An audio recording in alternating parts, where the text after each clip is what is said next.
a shortage of dumb people doing really stupid things. Welcome to another edition of Idiotology with Lynch and Taco.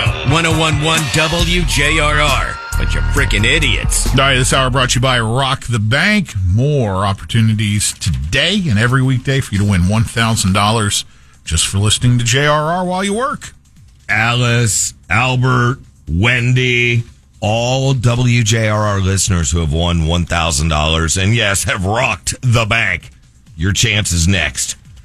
Come on. You get 13 chances a day. Weekdays. Yeah, keywords go out at 5 past each hour, beginning at 9:05 with us. We'll remind you lots more before we get to the first keyword. Okay?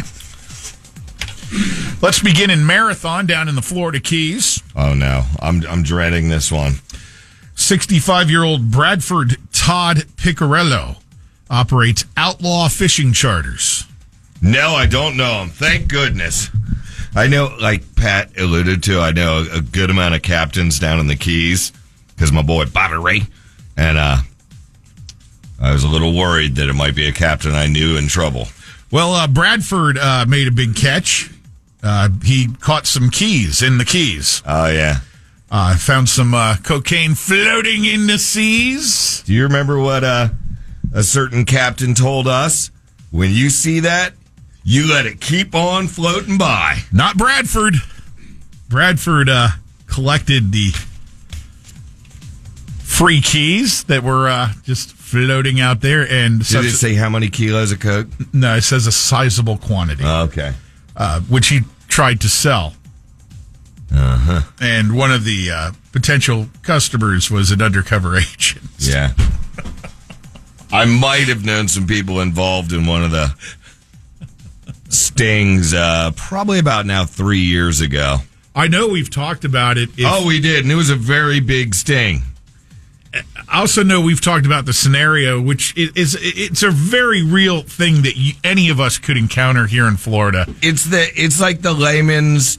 It's like finding the wallet, and what do? Right, you happen upon a kilo of cocaine or a bale of marijuana, and what do? And you think immediately, well, I know some people who could, get rid of, but now you've involved more people in your secret. Which is exactly where the conversation went, and I think most folks, as gung-ho as they might be initially, once you kind of think it through, go, yeah, maybe just back off. Mm-hmm.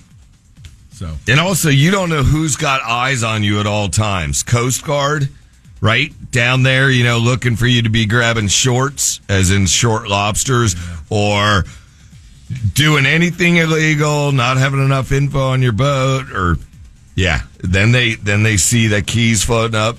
Oh, let's check. This is like a bait car. When you run outlaw fishing charters, you're an outlaw. Before you said Marathon Key, I thought you're talking about a fishing captain. I was like, oh no, was it the captain? Do you remember the captain? Not our fishing captain. Let's take him out of this. Just back that all out. The captain that here locally? The captain that freaked out on the guy, jumped on his boat. Oh, that was over on the other side of the state, I think. Yeah. If the captain, I never said here locally or anything, but the captain that jumped on the back of the boat. I've been boating my whole life. I've been a captain out here. You don't know what you're doing. Well, if you're a captain, you should have known you don't board another man's vessel. I wonder how that guy's doing now.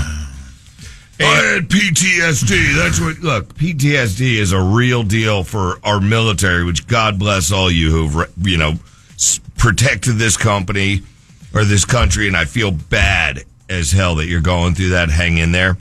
But for that guy to claim that, I have PTSD, and that's what caused me to have boat rage. And shut up.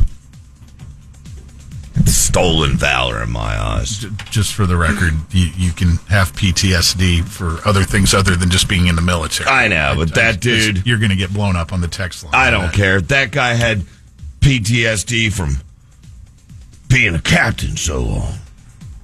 A Coastal Carolina University student is accused of breaking into homes near campus. One of the more recent homes he broke into, for whatever reason, he poured queso all over a TV and some furniture. I hear the door go boom, and I'm like, what's that? Because I thought it was my buddy JP coming home from the bar. Nope, it was the milkman. It was the milk bandit. I didn't think anything of it.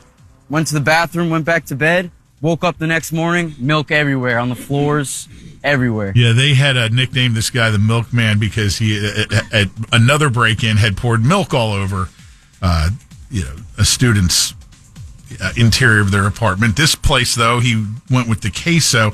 And then in another instance, it was salsa. Yeah, this is a guy who works at a Mexican joint. He's taking stuff out of the fridge that he finds in the... You know what it is then? We'll get back to I thought it was my buddy JP coming back from the bar, because that audio is the best, and hopefully you'll replay that in a minute. But as for now, yeah, this is somebody that takes stuff out of the fridge, very much like if you've ever had the roommate who wakes up and pees in the middle of the house in the middle of the night. That's who this guy is. He's a sleepwalker who has a bad pattern. Mm-hmm. You've had the guy. Didn't your brother was a peer? My brother, used to do that. I used to sleepwalk. I'm not afraid to admit it. Peeing in the middle of the house. Actually, I did pee in a closet one time. Yeah. One of my college roommates. In my sleep. Yeah. He'd come home obliterated, and his thing was he'd go in and eat everything. Uh-huh. Eat everything. I'd kick him out. Like, he'd be gone. You know how scarce food is in college. You'd have that meatball sub waiting for you. You're looking forward to the next day, and you get up and I'd kick his ass. All there is an empty aluminum foil and crumpled up on the counter, crumbs all over, and meatball stains all over your buddy who's passed on the couch. Right. Red sauce, marinara. Could you play the bro audio one more time? I thought it was his roommate JP coming home from the bar, man. I hear the door go boom, and I'm like, what's that? Because I thought it was my buddy JP coming home from the bar.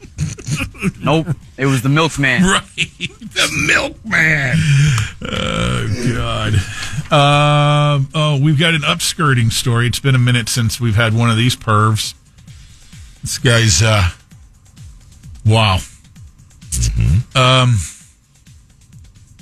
A church in Pembroke Pines. He's upskirting in church. Come on. The Lord's watching you. Daniel Duncanis, he's 21, out of Davie in South Florida, arrested after allegedly, oh my God, upskirting at the Boulevard Bible Chapel. This feels even dirty to talk about. Oh my God, dude. Well, what now? It's nothing. No. This is one step worse than reaching in the collection basket. Both get you the hell chip, man. Uh-huh. They can get you the hell chip.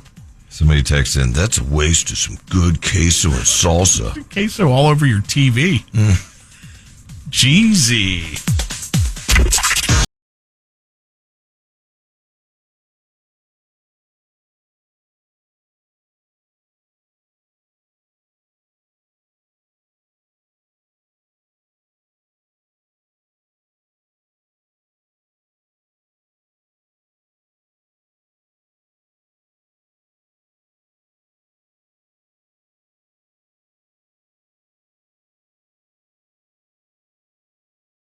Station.